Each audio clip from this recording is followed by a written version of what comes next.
قاتل کا زیادہ تر شکار عورتیں بنتی جا رہی ہیں۔ لہٰذا ناظرین اپنے گھر کی خواتین کا خاص خیال رکھیں، ہوشیار رہیں، باخبر رہیں، کیونکہ شکار کب کہاں اور کیسے بن جائے کوئی نہیں جانتا۔ اور اسی طرح کی تازہ ترین خبروں کے لیے جڑے رہیں ڈی نیوز نیشن کے ساتھ۔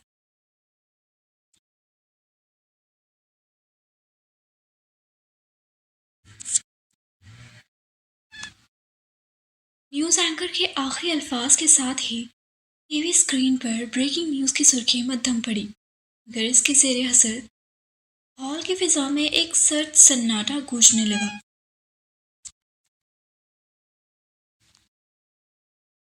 حویلی کے ٹی وی لانچ کے پرتعش صوفے پر اپنے دیو قامت وجود کے ساتھ براجمان عالم خان کی گرفت قہوے کے پیالے پر اتنی سخت ہوئی کہ اس کی انگلیاں سفید پڑ گئیں۔ کوئی اس سے بھی بڑا درندہ کھلا گھوم رہا تھا، پر کون تھا یہ جاننے میں وہ مسلسل ناکام ہو رہا تھا۔ چہرے پر سنجیدگی کی ایسی پرت چڑھی تھی جیسے وہ ٹی وی کو نہیں کسی اندیکھے دشمن کو گھور رہا ہو۔ شطرنج کے کھیل کا ماہر ہونے کے ناطے وہ کھلاڑی کی ہر چال، ہر داؤ، ہر فریب پہچان لیتا تھا، لیکن یہ کھلاڑی مختلف تھا۔ ایسا لگتا تھا کوئی سایہ اس کے سوچوں کے کناروں سے کھیل رہا ہو۔ جتنا وہ اس سے دور ہونے کی کوشش کرتا اتنا ہی تجسس کے دائرے میں گھر جاتا۔ اس اندیکھے انسان کی درندگی کا تصور اس کے باطن کے سکوت کو چیر کر رکھ دیتا۔ دیکھا جائے تو اسے اس اجنبی قاتل سے نہ کوئی ذاتی ربط تھا، نہ اس کیس سے کوئی سروکار، مگر کچھ تھا جو بار بار اسے اسی سمت کھینچ رہا تھا۔ لاشعوری طور پر جب بھی اس موضوع کا ذکر چھڑتا، اس کی اندرونی بے چینی جسمانی حرکت میں ڈھل جاتی، جیسے اس وقت ایک ہاتھ میں قہوے کا بھانپ اڑاتا پیالہ تھامے دوسرے ہاتھ کی انگلیوں کو وہ اپنے گھٹنے پر ہولے ہولے دبا رہا تھا۔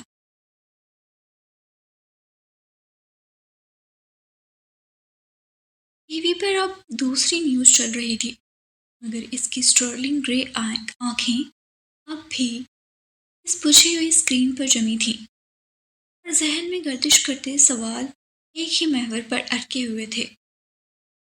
کون تھا وہ؟ اور اس کے نشانے پر صرف عورتیں ہی کیوں تھیں؟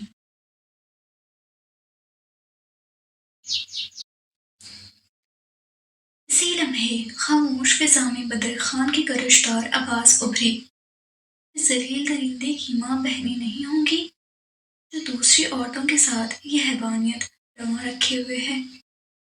اسکرین پر چلتی مقتول خواتین کی تصویر دیکھتے ہوئے بدر خان غصے سے بڑبڑائے، اور اپنے دادا کے ان الفاظوں نے عالم خان کے رگوں میں جمے خون کو حرکت دے دی۔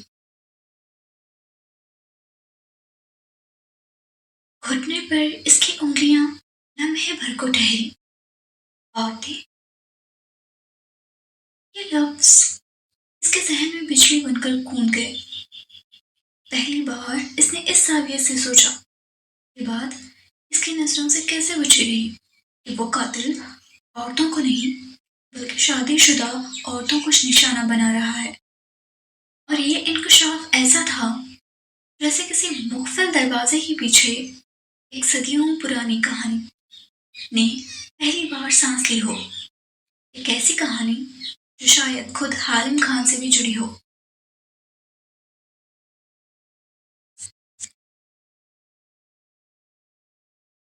ایسے لوگ عام انسان نہیں، سائیکوپیتھ ہوتے ہیں نانا جان، کوئی مرے یا جیے، انہیں ان چیزوں سے کوئی فرق نہیں پڑتا۔ فرق پڑتا ہے تو صرف اپنے گھناؤنے مقصد سے۔ اپنی نانا کی بات کا جواب سنجیدگی سے دیتے ہوئے اسنان شاہ نے ثنا کے ہاتھ سے قہوے کا پیالہ تھاما۔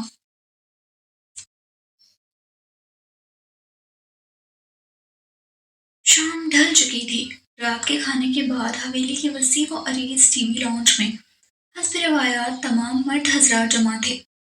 بدر خان، مجیب خان، منیر خان، جنید خان، اسنان شاہ، ابرار خان، حالم خان اور آلان علی. بس حماد اور امان خان کی نشستیں خالی تھیں.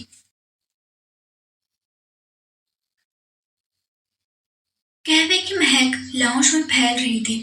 دیوار پر لگی بڑی اسکرین پر خبریں چل رہی تھیں. سب کے چہرے پرسکون مگر توجہ مرکوز تھے. حالات حاضرہ پر تبصرہ. بات چیت جاری تھی کہ اچانک نیوز چینل پر اس سیریل کلر کی درست فرمایا. ان جیسے لوگ اپنے زمین کو کب کا دفنا چکے ہوتے ہیں اور ان کے دل میں صرف اندھی ہوس باقی رہ جاتی ہے. اسنان شاہ کی بات پر اس کے بغل میں بیٹھے ابرار خان نے بھی بھرپور تائید میں سر ہلایا. آلیان علی ان کے سامنے حالم خان کے ساتھ صوفے پر بیٹھا اپنے باپ کی طرف سے موصول ہونے والے فون کالز لگاتار کاٹتا ہوا کافی جھنجھلایا سا لگ رہا تھا. اس کے باپ کے ساتھ اس کی ہمیشہ سے نہیں بنتی تھی، اسی لیے وہ اکثر خان حویلی میں ہی پایا جاتا. نہ خود کال کر کے ان کی خیریت پوچھتا، نہ ان کی کال ریسیو کر کے اپنی بتاتا. بہت وقت سے اپنے مینشن کا راستہ تو جیسے بھول ہی چکا تھا.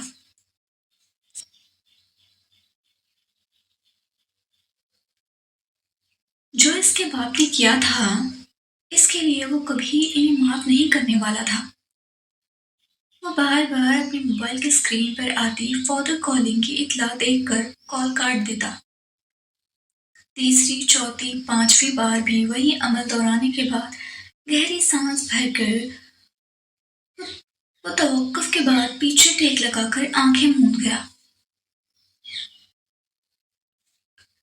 اس کے سانسوں میں تلخی تھی، دل میں بغاوت، اور آنکھوں کے پیچھے وہ ادھورا ماضی جو آج بھی اس کا پیچھا نہیں چھوڑتا تھا. اس زخم کو وقت بھی منتمل نہیں کر پایا تھا. روز ووڈ رنگ کے شفون کے سادہ شلوار قمیص پر ہمرنگ دوپٹہ سر پر جمائے وہ دھیمی رفتار سے سب کو قہوہ سرو کر رہی تھی. یہ کام گل بانو کا تھا، مگر گل بانو کو منع کر کے آج اس نے خود یہ کام اپنے ذمے لیا تھا.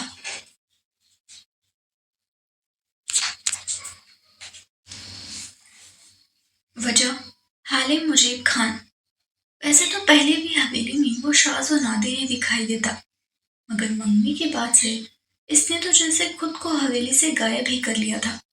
آج کافی دنوں بعد وہ اسے دیکھ رہی تھی. شاید وہ درمیان میں بھی آتا جاتا رہا ہوگا، مگر اس دن کے بعد آج پہلی بار اس کی آنکھوں نے اسے یوں سامنے پایا تھا. ظاہری طور پر اس کے ہاتھ قہوہ پیش کرنے میں مصروف تھے، مگر اس کی تمام تر حسیں اس مغرور سرد مزاج شخص کی جانب ہی مرکوز تھیں جو ہمیشہ کی طرح بے نیازی کی چادر اوڑھے بیٹھا تھا. پنجوں کے بل میز کے قریب بیٹھی وہ اپنی نظریں اس کے چہرے کے ایک ایک خد و خال پر ثبت کر رہی تھی.